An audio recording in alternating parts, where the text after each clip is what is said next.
देवी कवच। ओम इस चंडी कवच के ब्रह्मा ऋषि अनुष्टुप चामुंडा देवता अंग न्यास में कही गई माताएं दिग्बंध देवता तत्व है। श्री जगदम्बा की प्रीति के लिए सब शक्ति के पाठांग जप में इसका विनियोग किया जाता है। ओम चंडिका देवी को नमस्कार है। मार्कंडेय जी ने कहा, पितामह जो इस संसार में परम गोपनीय तथा मनुष्यों की सब प्रकार से रक्षा करने वाला है और जो अब तक आपने दूसरे किसी के सामने प्रकट नहीं किया हो, ऐसा कोई साधन मुझे बताइए। ब्रह्मा जी बोले, ब्राह्मण ऐसा साधन तो ये देवी जी का कवच ही है जो गोपनीय से भी परम गोपनीय तथा पवित्र तथा संपूर्ण प्राणियों का उपकार करने वाला है। महामुनियों से श्रवण करो। देवी की 9 मूर्तियां हैं जिन्हें नवदुर्गा कहते हैं। उनके पटक पटक नाम बतलाए जाते हैं। प्रथम नाम शैलपुत्री है, दूसरी मूर्ति का नाम ब्रह्मचारिणी है, तीसरा स्वरूप चंद्रघंटा के नाम से प्रसिद्ध है, चौथी मूर्ति को कुष्मांडा कहते हैं, पांचवी दुर्गा का नाम स्तन माता है, देवी के छठे रूप को कात्यायनी कहते हैं, सातवां कालरात्रि और आठवां महागौरी के नाम से प्रसिद्ध है, नवी दुर्गा का नाम सिद्धिदात्री है। ये सब नाम सर्वज्ञ महात्मा वेद भगवान के द्वारा ही प्रतिपादित हुए हैं। जो मनुष्य अग्नि में जल रहा हो, रणभूमि में शत्रुओं से घिर गया हो, इस प्रकार घोर संकट से ग्रस्त होकर जो भगवती दुर्गा की शरण में प्राप्त हुए हो, उनका कभी कोई भी अमंगल नहीं होता। युद्ध के समय संकट में पड़ने पर भी उनके ऊपर कोई विपत्ति नहीं दिखाई देती। उन्हें शोक दुख भय की प्राप्ति नहीं होती। जिन्होंने भक्तिपूर्वक देवी का स्मरण किया, उनका निश्चय ही अभ्युदय होता है। देवेश्वरी, जो तुम्हारा चिंतन करते हैं उनकी तुम निसंदेह रक्षा करती हो। चामुंडा देवी प्रेत पर आरूढ़ होती हैं, वाराही भैंसे पर सवारी करती हैं, ऐन्द्री का वाहन ऐरावत हाथी है, वैष्णवी देवी गरुड़ पर आसन जमाती हैं, माहेश्वरी वृषभ पर आरूढ़ होती है, कौमारी का वाहन मयूर है, भगवान विष्णु की प्रियतमा लक्ष्मी देवी कमल के आसन पर विराजमान है और हाथों में कमल धारण किए हुए हैं। वृषभ पर आरूढ़ ईश्वरी देवी ने श्वेत रूप धारण कर रखा है, ब्राह्मी देवी हंस पर बैठी हुई हैं और सब प्रकार के आभूषणों से भूषित है। इस प्रकार ये सभी माताएं सब प्रकार की योग शक्तियों से संपन्न है। इनके सिवा और भी बहुत सी देवियां हैं, शोभा से युक्त तथा नाना प्रकार के रत्नों से सुशोभित हैं। ये संपूर्ण देवियां क्रोध में भरी हुई हैं और भक्तों की रक्षा के लिए रथ पर बैठी दिखाई देती हैं। ये शंख चक्र गदा शक्ति हल मूसल खेटक तोमर परशुपाश कुंत्र त्रिशूल एवं उत्तम शार्क धनुष आदि अस्त्र शस्त्र अपने हाथों में धारण करती हैं। दैत्यों के शरीर का नाश करना, भक्तों को अभयदान देना और देवताओं का कल्याण करना, यही उनके शस्त्र धारण का उद्देश्य है। कवच आरंभ करने से पहले इस प्रकार प्रार्थना करनी चाहिए, महान रौद्र रूप, अत्यंत घोर पराक्रम, महान बल तथा महान उत्साह वाली देवी, तुम महान भय का नाश करने वाली हो, तुम्हें नमस्कार है। तुम्हारी ओर देखना भी कठिन है।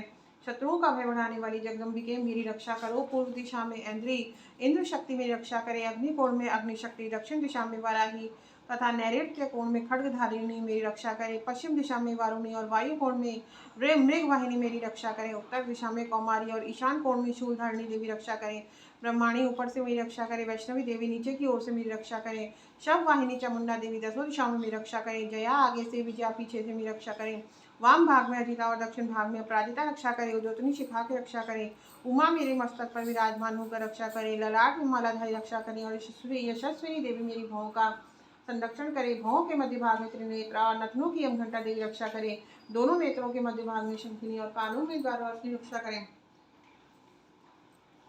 कालिका देवी कपोलों की तथा भगवती शांकरी कानों के मूल भाग की रक्षा करे, नासिका में सुगंधा और ऊपर के होठ में चर्चिका देवी रक्षा करे, नीचे के होठ में अमृत कला तथा जीभा में सरस्वती रक्षा करे, सरस्वती देवी रक्षा करे, कौमारी दांतों की और चंडिका कंठ प्रदेश की रक्षा करे, चित्रघंटा घंटा गले की घाटी की और महामाया तालु में रहकर रक्षा करे, कामाक्षी ढोड़ी की और सर्वमंगला मेरी वाणी की रक्षा करे, भद्रकाली ग्रीवा में और धनुधरी पृष्ठवंश मेरुदंड में रहकर रक्षा करे, कंठ के भारी भाग में नीलग्रीवा और कंठ की नली में नलकूबरी रक्षा करे, दोनों कंधों में खड्गिनी और मेरी दोनों भुजाओं की वज्रधारणी रक्षा करे, दोनों हाथों में दंडिनी और अंगुलियों में अंबिका रक्षा करे, शूलेश्वरी नखों की रक्षा करे, कुलेश्वरी कुक्षी पेट में रहकर रक्षा करे, महादेवी दोनों स्तनों की और शोक विनाशिनी देवी मन की रक्षा करे, ललिता देवी हृदय में और शूलधारणी उदर में रहकर रक्षा करे, नाभि में कामनी और गुह्य भाग की गुहेश्वरी रक्षा करे, पूतना और कामिका लिंग की और महेश वाहिनी गुदा की रक्षा करें, भगवती कटी भाग में और विंध्यवासिनी घुटनों की रक्षा करें, संपूर्ण कामनाओं को देने वाली महाबला देवी दोनों पिंडियों की रक्षा करें, नारसिंगी दोनों घुटियों की और तैस की देवी दोनों चरणों के पृष्ठभाग की रक्षा करें, श्री देवी पैरों की अंगुलियों में और तलवासनी पैरों के तलुओं में रहकर रक्षा करें, अपने दाढ़ों के कारण भयंकर दिखाई देने वाली दंष्ट्रा कराली देवी नखों की और ऊर्ध्वकेशनी देवी केशों की रक्षा करे। रोमावलियों के छिद्रों में कौबेरी और त्वचा की बागेश्वरी देवी रक्षा करें। पार्वती देवी रक्त मज्जा वसा मांस हड्डी एवं मेद की रक्षा करें। आंखों की कालरात्रि और पित्त की मुक्तेश्वरी देवी रक्षा करें। मूलाधार आदि कमल कोशों में पद्मावती देवी और कफ में चूड़ामणि देवी स्थित होकर रक्षा करें। नख के देश की ज्वालामुखी देवी रक्षा करें। जिसका किसी भी अस्त्र से भेदन नहीं हो सकता, वह अभेद्या देवी शरीर की समस्त संधियों में रहकर रक्षा करें। ब्रह्माणी, आप मेरे यूट्रस की या गर्भाशय की रक्षा करें। छत्रेश्वरी, छाया की तथा धर्मधानी मेरे अहंकार मन और बुद्धि की रक्षा करें। जो पुरुष हैं वो वीर्य की रक्षा बोलेंगे, जो महिलाएं हैं वो गर्भाशय की बोलेंगी। और हाथ में वज्र धारण करने वाली वज्रहस्ता देवी मेरे प्राण अपान ज्ञान उदान समान वालों की रक्षा करें। कल्याण से शोभित होने वाली भगवती कल्याण शोभना मेरे प्राण की रक्षा करें। रस रूप गंध शब्द स्पर्श इन विषयों का अनुभव करते समय योगिनी देवी रक्षा करें। तथा सत्व गुण रजो गुण और तमो गुण की रक्षा तथा नारायणी देवी करें। वाराही आयु की रक्षा करें। वैष्णवी धर्म की रक्षा करें। चक्रनी देवी यश कीर्ति लक्ष्मी धन विद्या की। इंद्राणी मेरे गोत्र की। चंडिके मेरे पशुओं की। महालक्ष्मी मेरे पुत्रों की और भैरवी पति की रक्षा करें। मेरे पद की सुपथा तथा मार्ग की शिव की रक्षा करें। राजा के दरबार में महालक्ष्मी रक्षा करें। और सब ओर व्याप्त रहने वाली विजया देवी संपूर्ण भयों से मेरी रक्षा करें। देवी, जो स्थान कवच में नहीं कहा गया है रक्षा से रहित है, वह सब तुम्हारे द्वारा सुरक्षित हो, क्योंकि तुम विजयशालिनी और पापनाशिनी हो। यदि अपने शरीर का भला चाहे तो मनुष्य बिना कवच के कहीं एक पग भी न जाए। कवच का पाठ करके यात्रा करे। कवच के द्वारा सब ओर से सुरक्षित मनुष्य जहाँ जहाँ भी जाता है वहाँ वहाँ उसे धन लाभ होता है तथा संपूर्ण कामनाओं की सिद्धि करने वाली विजय की प्राप्ति होती है। वह जिस जिस अभिष्ट वस्तु का चिंतन करता है उसको निश्चय ही प्राप्त कर लेता है। वह मनुष्य इस पृथ्वी पर तुलना रहित महान ऐश्वर्य का भागी होता है। कवच से सुरक्षित मनुष्य निर्भय हो जाता है। युद्ध में उसकी पराजय नहीं होती तथा वह तीनों लोकों में पूजनीय होता है। देवी का यह कवच देवताओं के लिए भी दुर्लभ है। जो प्रतिदिन नियम पूर्वक तीनों संध्याओं के समय श्रद्धा के साथ इसका पाठ करता है उसे देवी कला प्राप्त होती है तथा वह तीनों लोकों में कहीं भी पराजित नहीं होता। इतना ही नहीं, वह मृत्यु से रहित हो 100 से अधिक वर्षों तक जीवित रहता है। मकड़ी, चेचक और कोड़ आदि उसकी संपूर्ण व्याधियां नष्ट हो जाती हैं। कनेर, भांग, अफीम, धतूरे आदि का स्थावर विष, सांप और बिच्छू आदि के काटने से चढ़ा हुआ जंगम विष तथा हिफेन और तेल के संयोग आदि से बनने वाला कृत्रिम विष प्रकार के विष दूर हो जाते हैं। उनका कोई असर नहीं होता। इस पृथ्वी पर मारे मोहन आदि जितने अविचारिक प्रयोग होते हैं तथा इस प्रकार के जितने मंत्र यंत्र होते हैं वे सब इस कवच को हृदय में धारण कर लेने पर उस मनुष्य को दिखते ही नष्ट हो जाते हैं। यही नहीं, पृथ्वी पर विचरने वाले ग्राम देवता, आकाशचारी देव, विशेष जल के संबंध से प्रकट होने वाले गण, उपदेश मात्र से सिद्ध होने वाले निम्न कोटि के देवता, अपने जन्म के साथ प्रकट होने वाले देवता, कुल देवता, माला, कंठमाला आदि, डाकनी, शाकनी, अंतरिक्ष में विचरने वाली अत्यंत बलवती भयानक डाकनियां, ग्रह, भूत, पिशाच, यक्ष, गंधर्व, राक्षस, ब्रह्म राक्षस, वेताल, कुष्मांड और भैरव आदि अनिष्कारक देवता भी हृदय में कवच धारण किए रहने पर उस मनुष्य को देखते ही भाग जाते हैं। कवचधारी मनुष्य को राजा से सम्मान वृद्धि प्राप्त होती है। यह कवच मनुष्य के तेज की वृद्धि करने वाला और उत्तम है। कवच का पाठ करने वाला मनुष्य अपनी कीर्ति से भूषित भूषण पर अपने सुयश के साथ साथ बुद्धि को प्राप्त होता है। जो पहले कवच का पाठ करके उसके बाद सप्तशती चंडी का पाठ करता है, उसकी जब तक पर्वतवन कानूनों सहित यह पृथ्वी टिकी रहती है तब तक यहाँ पुत्र पौत्र आदि संतान परंपरा बनी रहती है। फिर देह का अंत होने पर वह मनुष्य भगवती महामाया के प्रसाद से उस नित्य परम पद को प्राप्त होता है जो देवताओं के लिए भी दुर्लभ है। वह सुंदर दिव्य रूप धारण करता है और कल्याण में शिव के साथ आनंद का भागी होता है। देवी कवच संपूर्ण अर्गला स्तोत्र। ओम इस श्री अर्गला स्तोत्र मंत्र के विष्णु ऋषि अनुष्टुप छंद श्री महालक्ष्मी देवता है। श्री जगदम्बा की प्रीति के लिए सब शक्ति के पाठांग जप में इसका विनियोग किया जाता है। ओम चंडिका देवी को नमस्कार है। मार्कंडेय जी कहते हैं, जयंती, मंगला काली, भद्रकाली, कपालिनी, दुर्गा, क्षमा, शिवा, धात्री, स्वाहा और सुधा, इन नामों से प्रसिद्ध जगदम्बिके तुम्हें मेरा नमस्कार हो। देवी चामुंडे तुम्हारी जय हो। संपूर्ण प्राणियों की पीड़ा हरने वाली देवी तुम्हारी जय हो। सब में व्याप्त रहने वाली देवी तुम्हारी जय हो। काल रात्रि तुम्हें नमस्कार हो। मधु और कैटक को मारने वाली तथा ब्रह्मा जी को वरदान देने वाली तुम्हें नमस्कार है। तुम मुझे रूप दो, आत्मस्वरूप का ज्ञान, जय दो और यश दो, मुँह विजय तथा ज्ञान प्राप्ति रूप यश दो और काम क्रोध आदि शत्रुओं का नाश करो। महिषासुर का नाश करने वाली तथा भक्तों को सुख देने वाली देवी जी तुम्हें नमस्कार है। तुम मुझे रूप दो, जय दो, यश दो और काम क्रोध आदि शत्रुओं का नाश करो। रक्त बीज का वध और चंड मुंड का विनाश करने वाली देवी तुम रूप दो, जय दो, यश दो और काम क्रोध आदि शत्रुओं का नाश करो। शुंभ और निशुंभ तथा धूम्रलोचन का मर्दन करने वाली देवी तुम रूप दो, जय दो, यश दो और काम क्रोध आदि शत्रुओं का नाश करो। सबके द्वारा वंदित युगल चरणों वाली तथा संपूर्ण सौभाग्य प्रदान करने वाली देवी तुम रूप दो, जय दो, यश दो और काम क्रोध आदि शत्रुओं का नाश करो। देवी, तुम्हारे रूप और चरित्र चिन्ह है। तुम समस्त शत्रुओं का नाश करने वाली हो। रूप दो, जय दो, यश दो और काम क्रोध आदि शत्रुओं का नाश करो। पापों को दूर करने वाली चंडी के जो भक्तिपूर्वक तुम्हारे चरणों में सर्वदा मस्तक झुकाते हैं, रूप दो, जय दो, यश दो और काम क्रोध आदि शत्रुओं का नाश करो। रोगों का नाश करने वाली चंडी के जो भक्तिपूर्वक तुम्हारी स्तुति करते हैं, उन्हें रूप दो, जय दो, यश दो और उनके काम क्रोध आदि शत्रुओं का नाश करो। चंडी के संसार में जो भक्तिपूर्वक तुम्हारी पूजा करते हैं, उन्हें रूप दो, जय दो, यश दो और काम क्रोध आदि शत्रुओं का नाश करो। मुझे सौभाग्य और आरोग्य दो, परम सुख दो, रूप दो, जय दो, यश दो और मेरे काम क्रोध आदि शत्रुओं का नाश करो। जो मुझसे द्वेष रखते हो उनका नाश और मेरे बल की वृद्धि करो। रूप दो, जय दो, यश दो और मेरे काम क्रोध आदि शत्रुओं का नाश करो। देवी मेरा कल्याण करो, मुझे उत्तम संपत्ति प्रदान करो। रूप दो, जय दो, यश दो और काम क्रोध आदि शत्रुओं का नाश करो। अंबिके, देवता और असुर दोनों ही अपने माथे के मुकुट की मणियों को तुम्हारे चरणों पर घिसते रहते हैं। तुम रूप दो, जय दो, यश दो और काम क्रोध आदि शत्रुओं का नाश करो। तुम अपने भक्तजन को विद्वान, यशस्वी और लक्ष्मीवान बनाओ तथा रूप दो, जय दो, यश दो और अपने काम क्रोध आदि शत्रुओं का नाश करो। प्रचंड दैत्यों के दर्प दलन करने वाली चंडिके, मुझ शरणागत को रूप दो, जय दो, यश दो और मेरे काम क्रोध आदि शत्रुओं का नाश करो। चतुर्मुखी के द्वारा प्रशंसित चार भुजा धारणी परमेश्वरी, मुझे रूप दो, जय दो, यश दो और काम क्रोध आदि शत्रुओं का नाश करो। भगवान विष्णु नित्य निरंतर और भक्तिपूर्वक तुम्हारी स्तुति करते रहते हैं। तुम रूप दो, जय दो, यश दो और काम क्रोध आदि शत्रुओं का नाश करो। हिमालय कन्या पार्वती के पति महादेव जी के द्वारा प्रशंसित होने वाली परमेश्वरी, तुम रूप दो, जय दो, यश दो और काम क्रोध आदि शत्रुओं का नाश करो। शचीपति इंद्र के द्वारा सद्भाव से पूजित होने वाली परमेश्वरी, तुम रूप दो, जय दो, यश दो और काम क्रोध आदि शत्रुओं का नाश करो। प्रचंड भुजदंडों वाली दैत्यों का गमन चूर्ण करने वाली देवी, तुम रूप दो, जय दो, यश दो और काम क्रोध आदि शत्रुओं का नाश करो। देवी अम्बिके, तुम अपने भक्तजनों को सदा सिमरन प्रदान करती रहती हो। मुझे रूप दो, जय दो, यश दो और मेरे काम क्रोध आदि शत्रुओं का नाश करो। मन की इच्छा के अनुसार चलने वाला मनोहर पति प्रदान करो, जो दुर्गम संसार सागर से तारने वाला और उत्तम कुल में उत्पन्न हुआ हो। जो मनुष्य इस स्तोत्र का पाठ करके सप्तशती रूपी महास्तोत्र का पाठ करता है, वह सप्तशती की जब संख्या से मिलने वाले श्रेष्ठ फल को प्राप्त होता है। साथ ही वह प्रचुर संपत्ति भी प्राप्त कर लेता है। पुरुष पत्नी पढ़ेंगे और स्त्रियां पति पढ़ेंगी। कीलक, अगला स्तोत्र संपूर्ण। कीलक, ओम इस श्री कीलक मंत्र का शिव ऋषि अनुष्टुप छंद श्री महासरस्वती देवता है। श्री जगदम्बा की प्रीति के लिए सप्तशती के पाठांगभूत जप में इसका विनियोग किया जाता है। ओम चंडिका देवी को नमस्कार है। मार्कंडेय जी कहते हैं, विशुद्ध ज्ञान ही जिनका शरीर है, तीनों वेद ही जिनके तीन दिव्य नेत्र हैं, जो कल्याण प्राप्ति के हेतु हैं उन भगवान शिव को, और जिनके मस्तक पर अर्जुन का मुकुट धारण करते हैं उन भगवान शिव को नमस्कार है। मंत्रों का जो अभिकीलक है, अर्थात मंत्रों की सिद्धि में विघ्न उपस्थित करने वाले शाप रूपी कीलक का जो निवारण करने वाला है, उस सप्तशती स्तोत्र को संपूर्ण रूप से जानना चाहिए और जानकर उसकी उपासना करनी चाहिए। यद्यपि सप्तशती के अतिरिक्त अन्य मंत्रों के भी जप में जो निरंतर लगा रहता है, वह भी कल्याण का ही भागी होता है। उसके भी उच्चाटन आदि कम सिद्ध होते हैं तथा उससे भी समझ दुर्लभ वस्तुओं की प्राप्ति हो जाती है। तथापि जो अन्य मंत्रों का जप न करके केवल इस सप्तशती नामक स्तोत्र से ही देवी की स्तुति करते हैं, उन्हें स्तुति मात्र से ही सच्चिदानंद स्वरूपिणी देवी सिद्ध हो जाती हैं। उन्हें अपने कार्य की सिद्धि के लिए मंत्र, औषधि तथा किसी अन्य साधन के उपयोग की आवश्यकता नहीं रहती। बिना जप के ही उनके उच्चाटन आदि समस्त अभिचारी कर्म सिद्ध हो जाते हैं। इतना ही नहीं, उनकी संपूर्ण अभिश्वस्तुएं भी सिद्ध होती हैं। यह शंका थी कि जब केवल सप्तशती की उपासना से अथवा सप्तशती को छोड़कर अन्य मंत्रों की उपासना से भी समान रूप से सब कार्य सिद्ध होते हैं, तब उनमें शेष साधन कौन सा है। लोगों की शंका को सामने रखकर भगवान शंकर ने अपने भक्तों को समझाया, अपने पास आए हुए जिज्ञासुओं को समझाया कि यह सप्तशती नामक संपूर्ण स्तोत्र ही सर्वश्रेष्ठ एवं कल्याणमय है। तदनंतर भगवती चंडिका के सप्तशती नामक स्तोत्र को महादेव जी ने गुप्त कर दिया। सप्तशती के पाठ से जो पुण्य प्राप्त होता है, उसकी कभी समाप्ति नहीं होती, किंतु अन्य मंत्रों को जब जड़ने पुण्य की समाप्ति हो जाती है। अतः भगवान शिव ने अन्य मंत्रों की अपेक्षा जो सप्तशती की ही श्रेष्ठता का निर्णय किया है, उसे यथार्थ जानना चाहिए। अन्य मंत्रों का जप करने वाला मनुष्य भी यदि सप्तशती के स्तोत्र और जप का अनुष्ठान कर ले, तो वह भी पूर्ण रूप से कल्याण का ही भागी होता है, तनिक संदेह नहीं है इसमें।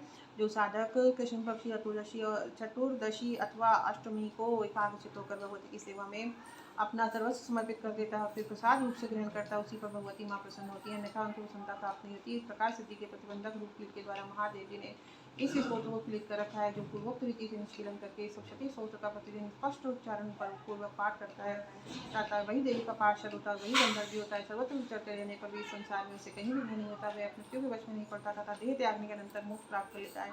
अतः कीलन को जानकर उसका परिहार करके ही सप्तशती का पाठ आरंभ करें। जो ऐसा नहीं करता उसका नाश हो जाता है। इसलिए कीलक और निष्कीलन का ज्ञान प्राप्त करने पर यह स्तोत्र निर्दोष होता है और विद्वान मनुष्य इस निर्दोष स्तोत्र का पाठ आरंभ करते हैं। स्त्रियों में जो कुछ भी सौभाग्य आदि दृष्टिगोचर होता है, वह सब देवी के प्रसाद का ही फल है। अतः इस कल्याण में स्तोत्र का जप सदा करना चाहिए। इस स्तोत्र का मन स्वर से पाठ करने पर स्वल्प फल की प्राप्ति होती है और उच्च स्वर से पाठ करने पर पूर्ण फल की सिद्धि होती है। अतः उच्च स्वर से इसका पाठ आरंभ करना चाहिए। जिनके प्रसाद से ऐश्वर्य, सौभाग्य, आरोग्य, संपत्ति, शत्रुनाश तथा परम मोक्ष की सिद्धि होती है, उन कल्याण में ही जगदम्बा की स्तुति मनुष्य क्यों नहीं करते। कीलक स्तोत्र संपूर्ण।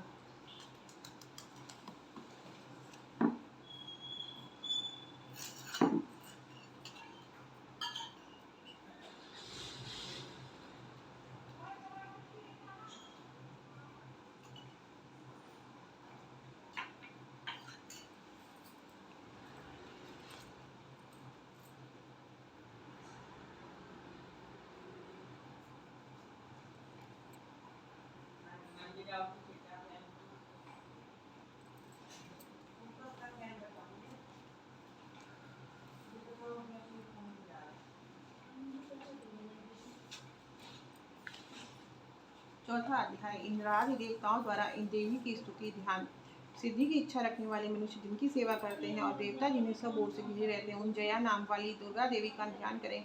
उनके श्री अंगों की शोभा की आभा काले मेघ के समान श्याम है। वे अपने कटाक्षों से शत्रु समूह को भय प्रदान करती है। उनके मस्तक पर आबद्ध चंद्रमा की रेखा शोभा पाती है। वे अपने हाथों में शंख चक्र कृपाण तथा त्रिशूल धारण करती हैं। उनके 3 दिव्य नेत्र हैं। वे सिंह के कंधे पर बैठ चढ़ी हुई हैं और अपने तेज से 3 लोगों को परिपूर्ण कर रही है। ऋषि कहते हैं अत्यंत पराक्रमी दुरात्मा महिषासुर तथा उसकी दैत्य सेना के देवी के हाथ से मारे जाने पर इंद्र आदि देवता प्रणाम के लिए गर्दन और कंधे झुकाकर उन भगवती दुर्गा का उत्तम वचनों द्वारा स्तवन करने लगे। उस समय उनके सुंदर अंगों में अत्यंत हर्ष के साथ रोमांच हो आया था। देवता बोले, संपूर्ण देवताओं की शक्ति का समुदाय ही जिनका स्वरूप है तथा जिन देवी ने अपनी शक्ति से और संपूर्ण जगत को व्याप्त कर रखा है, समस्त देवताओं और महर्षियों की पूजनिया उन जगदम्बा को हम भक्तिपूर्वक नमस्कार करते हैं। वे हम लोगों का कल्याण करें। जिनके अनुपम प्रभाव और बल का वर्णन करने में भगवान शेषनाग, ब्रह्मा जी और महादेव जी भी समर्थ नहीं है। वे भगवती चंडिका का संपूर्ण जगत का पालन एवं अशुद्ध का नाश करने का विचार करें। जो पुण्यात्माओं के घरों में स्वयं ही लक्ष्मी रूप से, पापियों के यहाँ दरिद्रता रूप से, शुद्ध अंतःकरण वाले मनुष्यों के हृदय में बुद्धि रूप से, सत्पुरुषों में श्रद्धा रूप से और कुलीन मनुष्य में लज्जा रूप से निवास करती हैं, आप भगवती दुर्गा को हम नमस्कार करते हैं। देवी, आप संपूर्ण विश्व का पालन कीजिए। देवी, आपके रूप चरित्र अचिंत्य है। असुरों को आपके इस अचिंत्य रूप का असुरों का नाश करने वाले भारी पराक्रम का तथा समस्त देवताओं और दैत्यों के समक्ष युद्ध में प्रकट किए हुए आपके अद्भुत चरित्रों का हम किस प्रकार वर्णन करें। आप संपूर्ण जगत की उत्पत्ति का कारण है। आप में सत्व गुण, रजोगुण और तमोगुण ये तीनों गुण मौजूद हैं, तो भी दोषों के साथ आपका संसर्ग नहीं जान पड़ता। भगवान विष्णु और महादेव जी आदि देवता भी आपका पार नहीं पाते। आप ही सबका आश्रय हैं। यह समस्त जगत आपका अंशभूत है, क्योंकि आप सबकी आदिभूत अव्याकृता परा प्रकृति है। देवी, संपूर्ण यज्ञों में जिनके उच्चारण से सब देवता तृप्ति लाभ करते हैं, वह स्वाहा आप ही हैं। इसके अतिरिक्त आप पितरों की भी तृप्ति का कारण है। अतएव सब लोग आपको स्वधा भी कहते हैं। देवी, जो मोक्ष की प्राप्ति का साधन है, अचिंत्य महादेव स्वरूपा है। समस्त दोषों से रहित जितेंद्रिय तत्व को ही सार वस्तु मानने वाले तथा मोक्ष की अभिलाषा रखने वाले मुनिजन जिनका अभ्यास करते हैं, वह भगवती पराविद्या आप ही हैं। आप शब्द स्वरूपा हैं। अत्यंत निर्मल ऋग्वेद, यजुर्वेद और उद्गीत के मनोहर पदों के पाठ से युक्त सामवेद का भी आधार आप ही हैं। आप देवी त्रयी, तीनों वेद और भगवती छहों ऐश्वर्यों से युक्त हैं।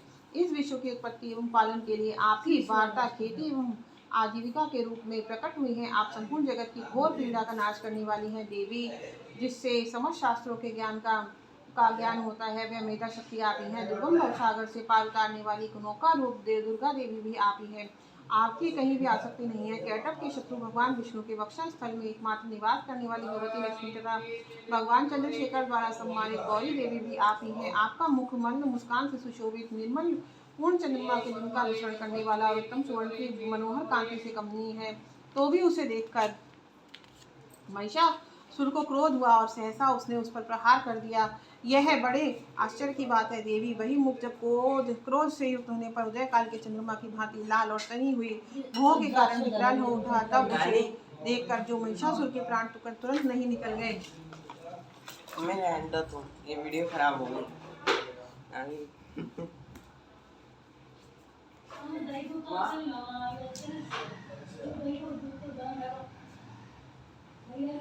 यह उससे भी बढ़कर आश्चर्य की बात है, क्योंकि क्रोध में भरे हुए यमराज को देखकर भला कौन जीवित रह सकता है।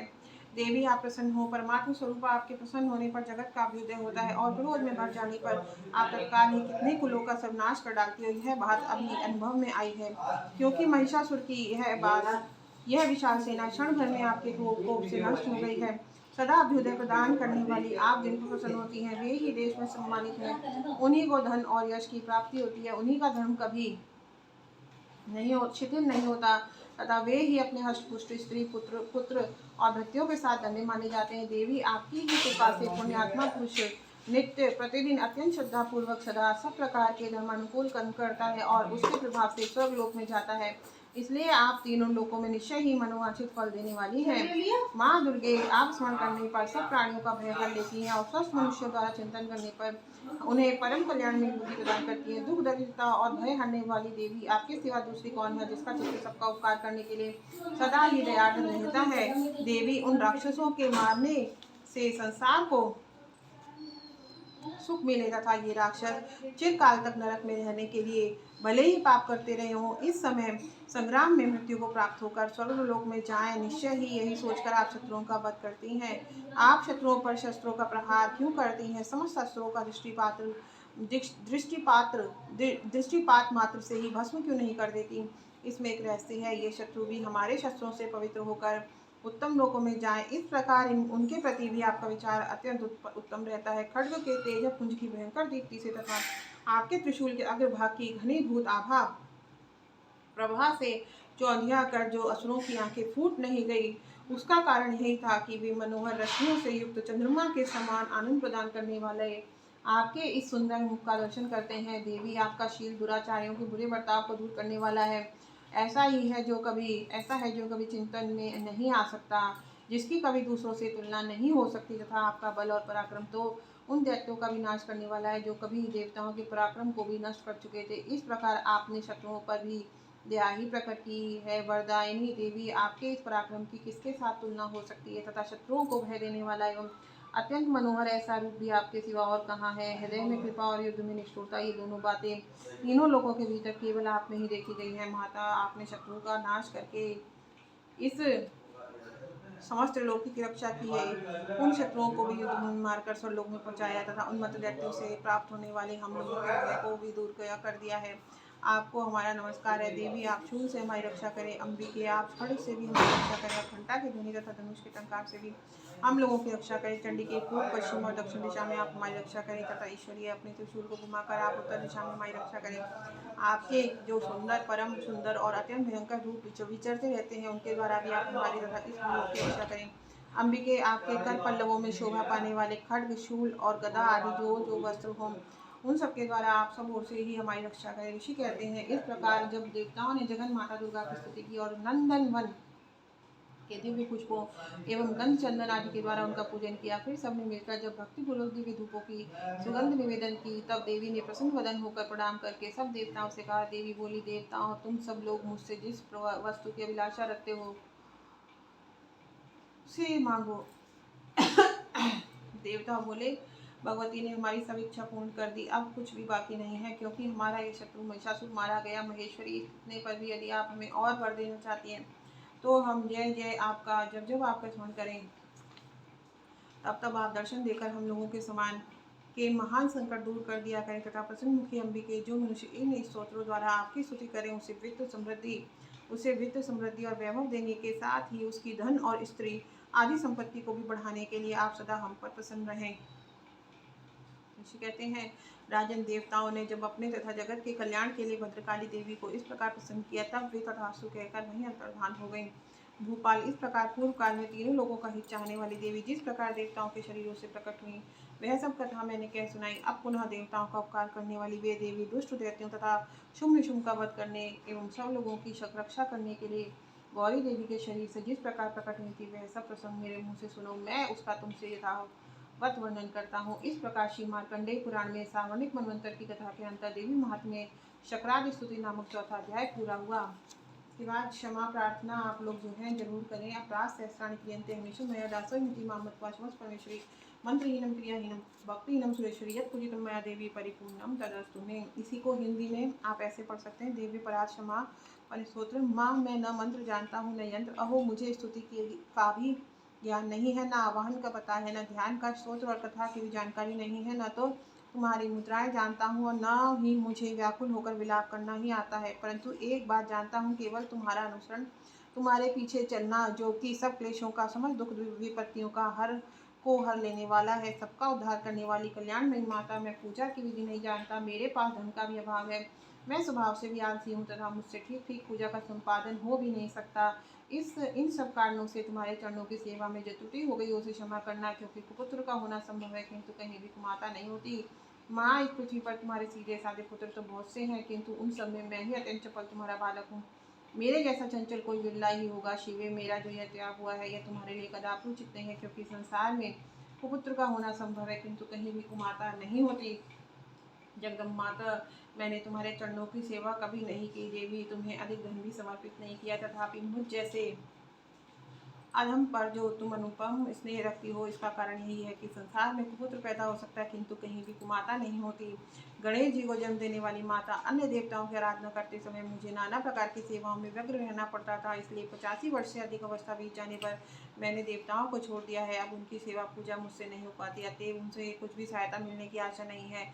इस समय यदि तुम्हारी कृपा नहीं होगी तो मैं अवलंब रहित होकर किसकी शरण में जाऊंगा। माता, पढ़ना तुम्हारे मंत्र का एक अक्षर भी कान में पड़ जाए तो उसका फल यह होता है कि मूर्ख चांडाल भी मधुपाप के समान मधुर वाणी का उच्चारण करने वाला उत्तम वक्ता हो जाता है। दीन मनुष्य भी करोड़ों स्वर्ण मुद्राओं से संपन्न हो चिरकाल तक निर्भय विहार करता रहता है। जब मंत्र के एक अक्षर के श्रवण का ऐसा फल होता है तो जो लोग विधि पूर्वक जप में लगे रहते हैं, उनके जप से प्राप्त होने वाला उत्तम फल कैसा होगा, इसको कौन मनुष्य जान सकता है। भवानी, जो अपने अंग में चिता की राख बहुत लपेटे रहते हैं, जिनका विषय भोजन है, जो दिगंबरधारी नग्न रहने वाले हैं, मस्तक पर जटा और कंठ में नागराज वासुकी को हार के रूप में शोभा में धारण करते हैं तथा जिनके हाथ में कपाल भिक्षा पात्र शोभा पाता है, ऐसे भूतनाथ पशुपति भी जो एकमात्र जगदीश की पदवी धारण करते हैं, इसका क्या कारण है, यह मैं तुम्हें कैसे मिला। यह केवल तुम्हारे पाणी ग्रहण की परिपाटी का फल है। तुम्हारे साथ विवाह होने से ही उनका महत्व बढ़ गया। मुख में चंद्रमा की शोभा धारण करने वाली माँ, मुझे मोक्ष की इच्छा नहीं है, संसार के वैभव की भी अभिलाषा नहीं है, न विज्ञान की अपेक्षा है, न सुख की आकांक्षा। आता है तुमसे मेरी यही याचना है कि मेरा जन्म मृडानी रुद्राणी शिव शिव भवानी इन नामों का जप करते बीते। माँ श्यामा, नाना प्रकार की पूजन सामग्रियों से कभी विधि पूर्वक तुम्हारी आराधना मुझसे न हो सकी। सदा कठोर भाव का चिंतन करने वाली मेरी वाणी ने कौन सा अपराध नहीं किया है, फिर भी तुम स्वयं ही प्रयत्न करके मुझ अनाथ पर जो किंचित कृपा दृष्टि रखती हो। माँ, यह तुम्हारे ही योग्य है। तुम्हारी जैसी दयामयी माता ही मेरे जैसे पुत्र को भी आश्रय दे सकती है। माता दुर्गे, करुणा सिंधु महेश्वरी, मैं विपत्तियों में फंसकर आज जो तुम्हारा स्मरण करता हूँ, पहले कभी नहीं करता रहा, इसे मेरी श्रद्धा न मान लेना, क्योंकि भूख प्यास से पीड़ित बालक माता का स्मरण करते हैं। जगदम, मुझ पर जो तुम्हारी पूर्ण कृपा बनी हुई है, इसमें आश्चर्य की कौन सी बात है। पुत्र अपराध पर अपराध क्यों नहीं करता जाता हो, फिर भी माता उसकी उपेक्षा नहीं करती। महादेवी, मेरे समान कोई पापी नहीं और तुम्हारे समान कोई दूसरी कोई पाप हारिणी नहीं है। ऐसा जानकर जो चीज जान पड़े वह करो।